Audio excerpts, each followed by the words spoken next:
All right, welcome everybody. It's so good to see all of you joining us. This is actually our first official call this year.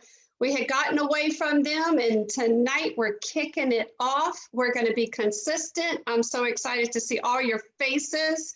We've got some great things lined up for the rest of the year. We've been planning, so I'm so excited to see all of you. And I have a special guest tonight. And I started thinking about this. We're going to kick this off with probably one of my favorite people, Blue Elam, Executive Pro 11. And here's why. I remember the first time I met Blue, and he may remember, may not remember this, but I met him at the front of the stage after convention. My very first event that I ever went to, January 2011, Blue.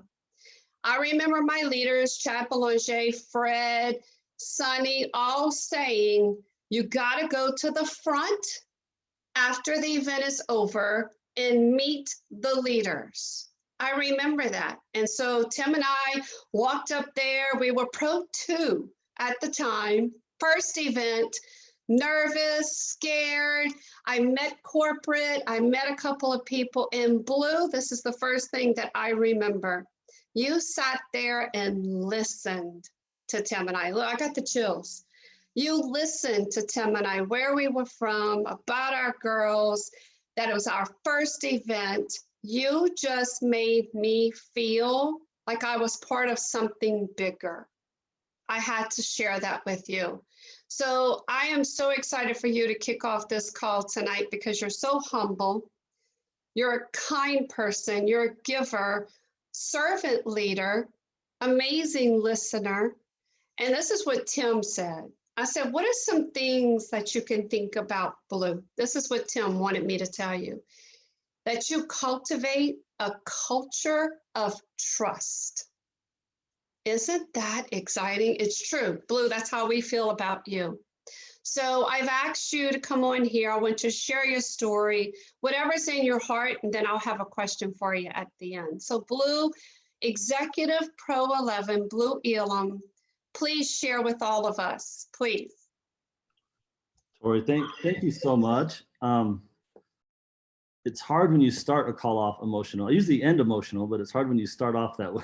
So anyways, thank you. I don't always remember the specifics of those conversations, but I can tell you that I'm grateful for those that circle back around and say, guess what? Do you remember I had questions, you looked at your watch, you made a phone call, you spent 3 hours with me, I wasn't on your team, and I know that person is now a Pro 8, right? Or a Pro 9, and it's fun to see what sometimes that little bit of time does. And I think in the reality is we just kind of have, hopefully over time, you get a sense of who to spend the right hours with, because there's leaders that will definitely eat up time, and then they'll go home and sit on the couch with the remote and wonder why their business isn't growing. And I wouldn't even mention, maybe that's not the leaders, those are just distributors, right?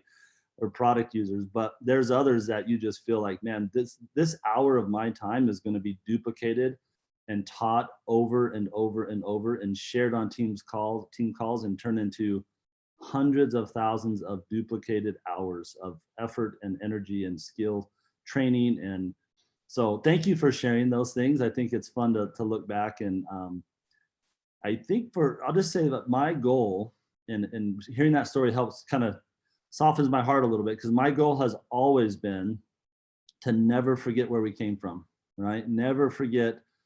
And I do also think, if you're writing some notes tonight, is that good, true leadership, great leaders are close enough to relate, but they're always just far enough ahead to inspire. And that's a delicate balance, because I think I've seen some leaders that just want to be so far ahead. They'll rent the fancy watch or rent the fancy car or the whatever. They want to look ahead and feel ahead, and they talk like they're ahead, and they talk down as if they're way above you. And I felt what that feels like, and it didn't feel like someone I wanted to follow, even though they might have had some of the things that I've wanted, the time freedoms potentially, or some of those things. It just didn't feel like the type of leadership or type of leader I wanted to be.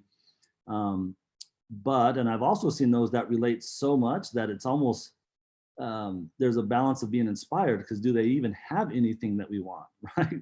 They're telling so many things about where they are, where they were, and not progressing enough, or being willing to share some of those progressions enough to inspire others to want to follow those footsteps. So something I've been working on as a leader over years is just to try to always remember, not be afraid to be a little vulnerable and share some of those stories that are, you know, they put a tear in your eye and people laugh at sometimes. And here's the car we used to drive. And, you know, I remember shaking the first time I made my first phone call, and not forgetting those times is probably the most valuable piece we have to relating to others on our team.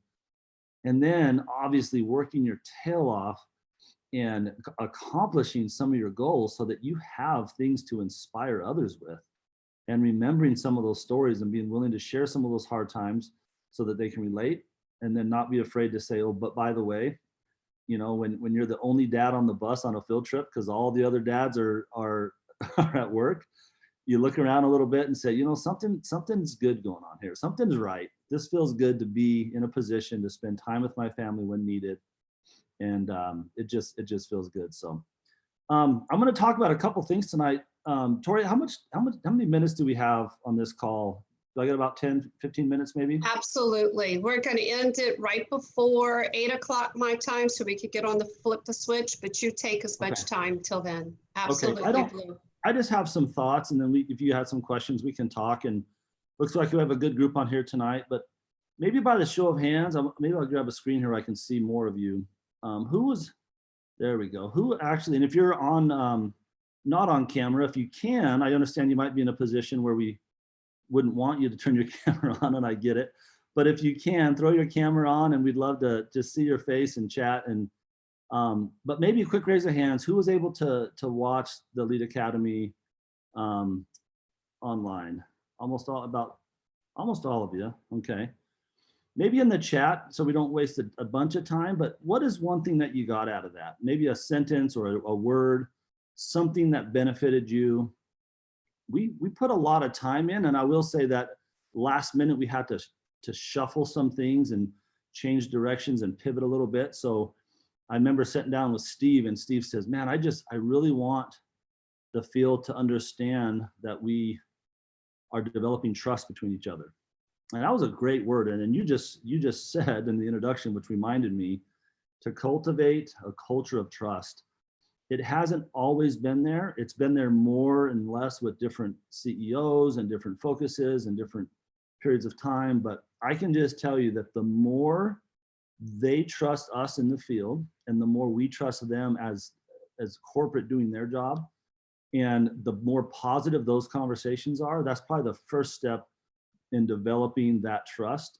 And the entire focus of the event, obviously we broke it down and got a little granular. Even our leadership meeting, it's always tough. I'll just be honest. It's tough to get too granular because everyone does things a little different. If I gave you guys marching orders, so to speak, as to what I think you should do this week, that might be awesome for some, but others might say, that's not what we do in our team, or we focus on this more than this. And, you know, that's always a delicate thing, but it's not out of line to talk about belief in those areas, and to build belief as 4 big pillars and a foundation of that's solid. And then we can build on top of that. If you're really into face-to-face and home meetings and shaking hands and giving hugs, it's really the only way I know how to build. I think the relationships are there when you do. There's memories there. There's commitments made that are a little different than just putting a 1 in the chat box, right? There's a different feel to those type of commitments. That's what I would give, right, as a direction, right? Now, then you have others that are just focus on social media, or maybe, you know, the app, or balancing all those things, I hope, because there's benefits to each and every way. But I think the cool part is building on this foundation of belief is what's going to allow us to have confidence and to have poise and position ourselves confidently when we talk to others and we approach them with this opportunity. So what were the 4 things? You guys throw in the chat box real quick. I'll use you guys to bounce this off of. But what were the 4 things that we tried to help you build belief in at this last event? it was 4 categories. And if you noticed, everyone that spoke fell under one of those categories, right? So I see it there. I see company, product, self. What was the other one? There we go. So we just hit industry.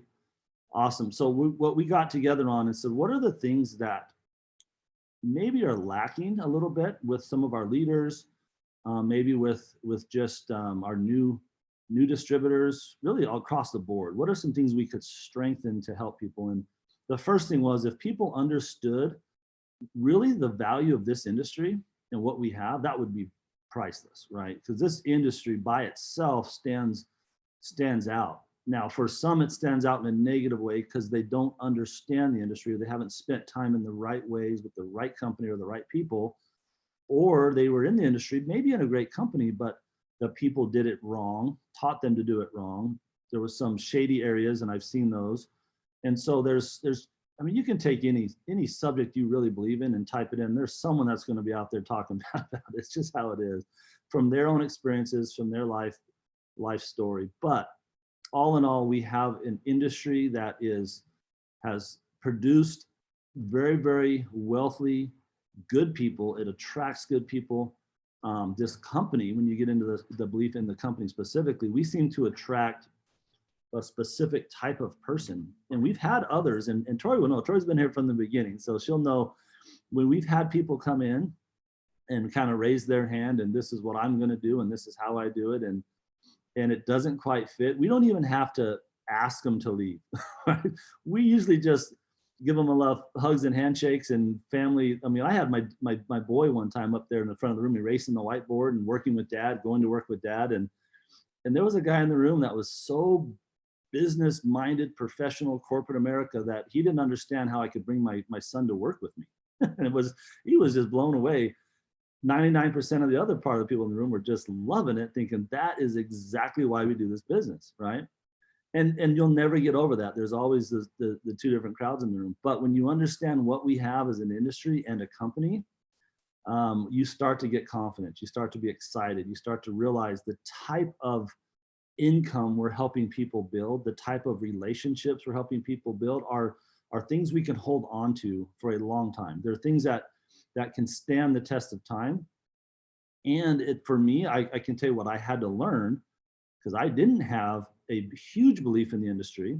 I saw it work for other people. I believed it could work for them. And then you've probably heard me give the us them speech, right? Maybe we'll do a call later on and I can get back on with you guys if I get invited back and do the us them speech. Because for me, that was it, man. Them on stage is not us out here in the crowd, right? They have something special. They have something unique. It might have been looks or money or education, or it was always something. And it wasn't until someone got on the stage and knocked over the dill and said 10 times and forgot a word and stuttered a little bit. And I said, dang, I can actually see me as them now. I can see them, right? That they were willing to relate with us. The steps up to the stage weren't so big.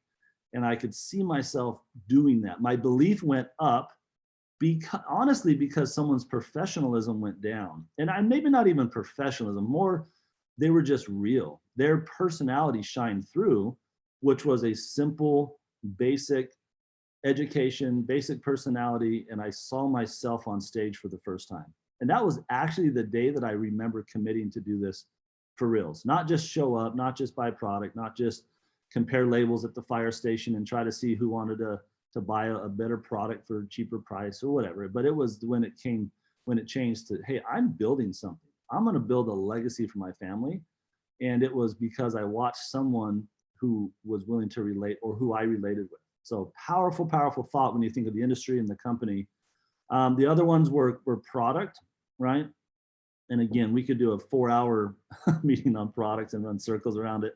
The reality is we all know the products we love. We know some of the benefits, but when you have category creating products, when you have validation, when you have something that you can hand the surgeon, the doctor, the neighbor, the babysitter, I mean, you can hand it to anyone, and if they can get through it, right? I can tell you, when I first started, I had people come back to me, 3 doctors actually within the first couple of weeks. All of them essentially said the same thing after I tried to explain it gave them some information. 3 of them said, hey, Bluey said, this product's way better than you said it is, right? It was the first time in my life that I was involved with a product that typically you hype up the best you can and they find out it's half of what they thought it was after you got done talking. This was one where we did the best we could to explain it, and we were only halfway there or a tenth of the way there compared to what it will really do for your body. And these educated, professionals were finding out that very simple-minded people can get them started, but they had enough material that they weren't relying on us to teach their peers, right? Because that's usually the fear, is that we don't have enough information for their peers, but we did have enough. It just was in different forms, and they can go get it. So product was special. I started believing in what it did. I started getting phone calls from my family. Guess what? Guess what? Guess what? Guess what it's doing? Guess what my doctor said? Guess what? And then we had to be careful on how we share those stories and keeping them compliant. And the stories got so amazing, it got harder to share because we wanted to bring in all those stories and testimonials. And so we had to wind things back down. And then we added some products. And so our meetings got longer, and we've got to bring those back down. And so we went through this whole process. And obviously the last piece of belief is just believing in yourself and going out there. And honestly, for me, for some, I think we want to go be professionals first, kind of the world of the corporate America, right? We go educate ourselves for 4 or 8 or 12 years, and we become, certified, or the doctor, or we have that degree, and then we go out and find the job. And here it's different. I mean, we sign up, and the very next day we're on the job. The very next morning, we are literally on the job with whatever skills we have, whatever training we have. We start making mistakes, and we learn through the process. We learn with the mentor, we learn on the job, and that's a little bit different. It will push certain people harder because they'll find their weaknesses quicker. I think sitting in school, you can go home and study, and if you have a weakness, you have sometimes months and years to slowly iron that stuff out. And believe it or not, you have that time here as well, except it's very public. My first meetings, I think people would call home and say, hey, to my wife, and hey, don't send that guy again, man. He don't have it figured out yet. And at the same time, my wife support me, and you're doing a great job, keep going. And someone else is saying, man, 6 people in the room, 4 sign up. Everything I knew was taught in 12 minutes because that's all I knew. It was so simple that I think we did better, right? We didn't have a ton of extra stuff, and people could say, hey, I can do that presentation. And then you start getting to the point where, they're 2 hours long because we think we have to cover more studies and more stuff and more this and that. And this, you got people not doubting if it'll work, right? They know the product works, they know the business works. The other 2 pieces, they have to know the product can work for them, and they have to know the business can work for them.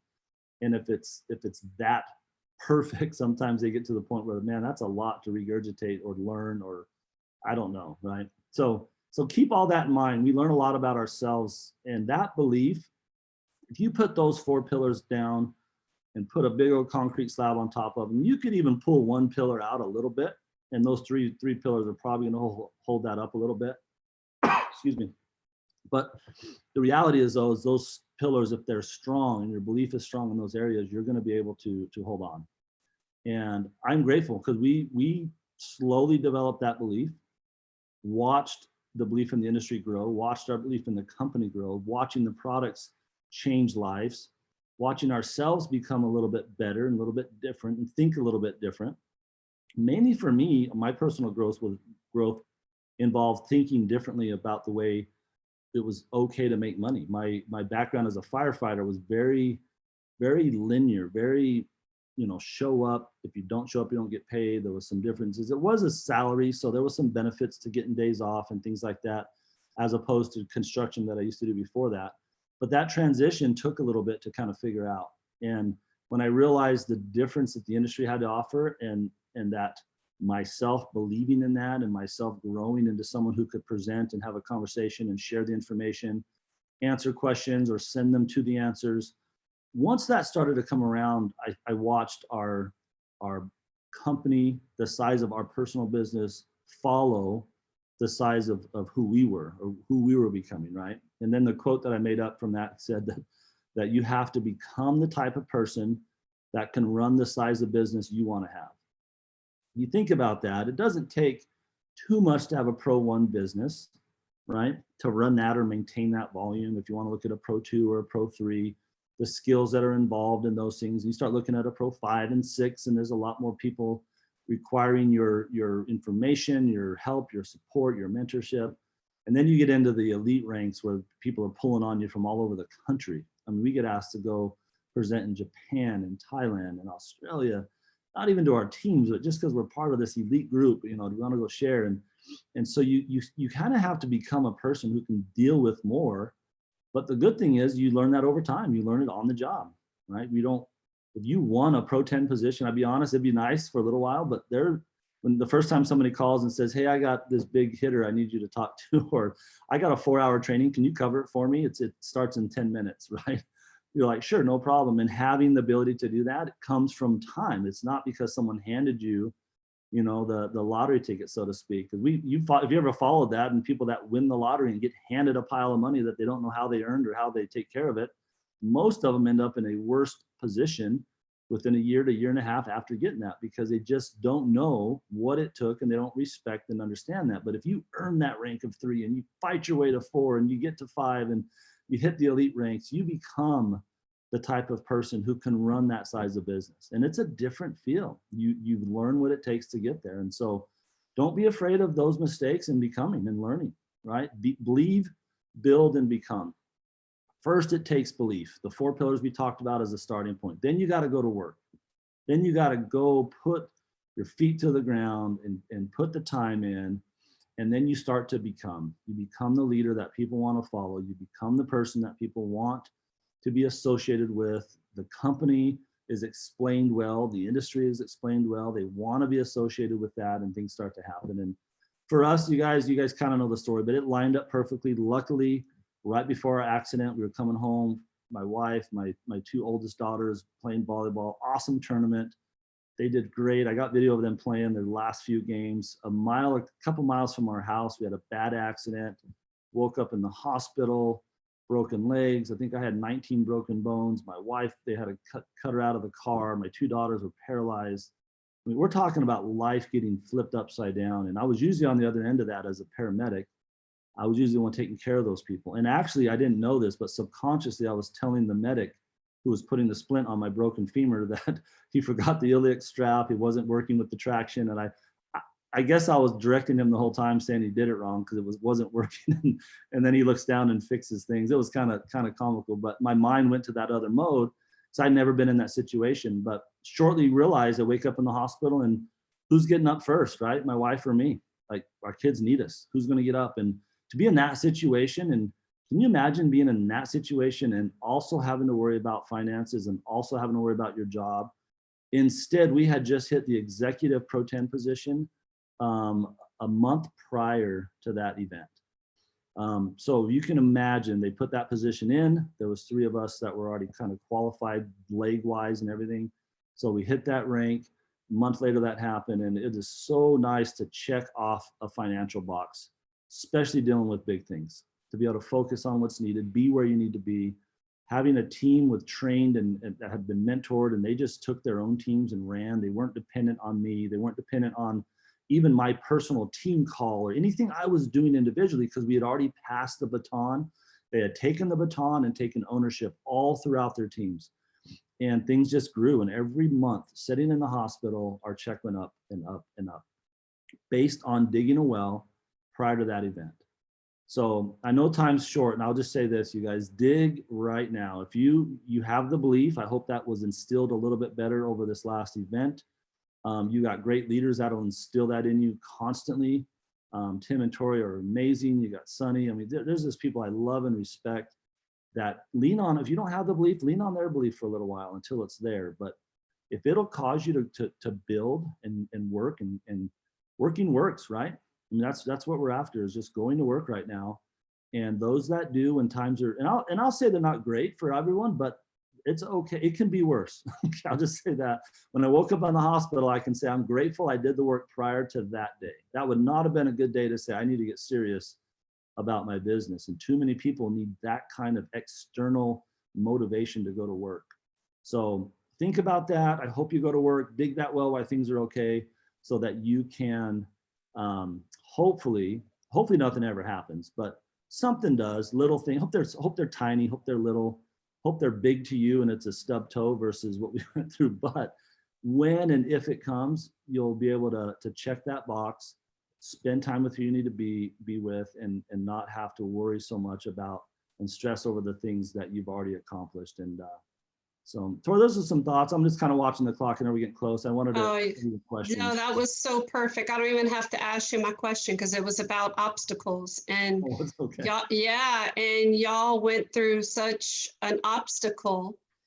And what was so great about the love that I saw when that happened to your family, it was tragic, but the LifeVantage family, we were all there and we were praying, we were supporting, we were sending cards, it's amazing what our culture, what our family at LifeVantage does for each other.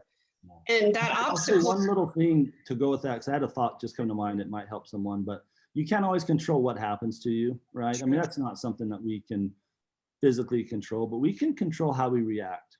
Yes. And who we are through the process. And I use the word depth a lot because I use it in things like depth of character, right? And depth of your business and what kind of person you become in the process. When we talk about believing in yourself, it's becoming someone who has enough ability to get through things like that and support others through the process. And it was fun to watch our team do that. You guys do that in prayers. And I got a picture from the waiting room when our family was there. 90% of it was LifeVantage family there to support, trying to take over meetings and help and support, and they didn't realize they were already covered, and it was just great. But yeah, it's tough. Things might come, but just be your person and have that depth of character. Hopefully your business has that kind of depth and security and relationships, and the well is deep and you have a lot flowing in so that you can deal with life when that comes. And so let me know if we can help. We can jump on anytime and give you a hand. So we sure love you guys.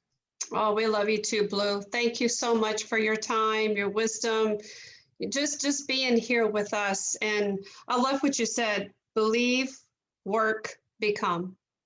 And it's true. Believe, build, become. Those are the three we taught. Believe, build, become. Yep, the 3 B's. We did a tour with those one time, but it is work. Yeah. Buildings work, but those are the 2 things. Okay. Yep. Believe, build, become. Love that. And if you want, I actually tie those to 3 phases of business. We talk about the phase of believing, the phase of building, the phase of becoming, what ranks those are, what your incomes looks like. There's a lot more to that, but that's the foundation to start with. So appreciate you guys. Thank you, Blue. We appreciate you and we love you. Thank you. All right, guys, real quick. 8 o'clock. I just want to go over a few things. Wow, just to have Blue with us, it's just, it means a lot for an executive Pro 11 to be with us tonight and to hear from him. And I remember when they went through that obstacle and how they recovered through it, how they pulled together, and look, they're here. They're still here, building LifeVantage. So I know we all have obstacles. It is how we react, right? But real quick, tomorrow night, there is a Zoom for teachers. If you know any teachers, please reach out to me. I have a Zoom link that I can share with you. Invite them. I've been inviting, so has Brittany. Brittany's on here. Then tonight we have to flip the switch. We could jump off if you want to listen. It's Kai Hayes, Pro 8 Kai Hayes. Success Mastery is this Saturday. And it's Pro 9 Greg Deeker. It's Angie Rosas. I think I'm saying it right. And Fred Graves. And then next Tuesday, Pro 6 Carrie and Lori Arnott are hosting our team call. And we'll have a special guest. We'll give that information out. I'm going to always release that information the Sunday prior to the Tuesday so that you can have your alarm set, you can have your information, and you're ready to go for next Tuesday. Last thing, Philippines. If you know anybody in the Philippines, we have a corporate. It is not for prospects yet. We are not opening up the Philippines till the end of the year, but there is a corporate with distributors that are interested in building the Philippines, and that is going to be on the 22nd for us. It's actually the 23rd for the Philippines. If you need that information, please reach out to me. I have that link also. Okay, so I hope you've enjoyed this call tonight. Blue is such a special person. Just to hear his wisdom, the 4 pillars. We are actually, Carrie and I were talking tonight, we're going to expand on those 4 pillars. The next few calls, we're going to dive into it. We're going to get a little bit more into each pillar separately. So I'm excited about that. And just to hear how Blue overcame his obstacle that they went through in his life, right? And still building Life Vantage, still here for us to show up and to do this call for us. So I'm going to end it there. Guys, we'll see you next Tuesday. Make sure you set your alarm. I have an alarm set here that goes off 10 minutes before, because time slips away, where we can jump on and be prepared and be ready for that call. And Carrie, did you want to say any last words? Because you have the call next Tuesday. Yeah, I'm not going to promote the call, but what I'm going to do is just make a comment about Blue. I was a host for a couple of LVAs here on Vancouver Island, and Blue with some other Pro 10s did a training call every month to help with the production of that. But I never heard from Blue how important it was to have so many numbers and all the details, or how much money could be made. All I heard was, we've got to be there prepared to deliver and touch the lives of those that are there to be touched. And Blue is just such a good heart. I've seen it personally. And that's what we're doing, you guys. We're out there to touch people's lives. There are people right now on their knees praying for an opportunity, praying for something better than they have. We have it. And so don't think so much about getting to that elite position. Think about the lives you're changing, and that other part will naturally start to progress. Amen to that, Carrie. Remember, I was one of them that was on her knees praying for something to come into my life. So amen. All right, guys, thank y'all so much. I'm excited to kick off our call. We'll see you next Tuesday. If you need anything, remember, we're here to help you. What did I tell y'all last Monday? It's not okay to not ask for help, right? I'm going to repeat it for you. It's not okay to not ask for help. And Blue, I can't thank you enough. We love you. Y'all have a great night. Bye.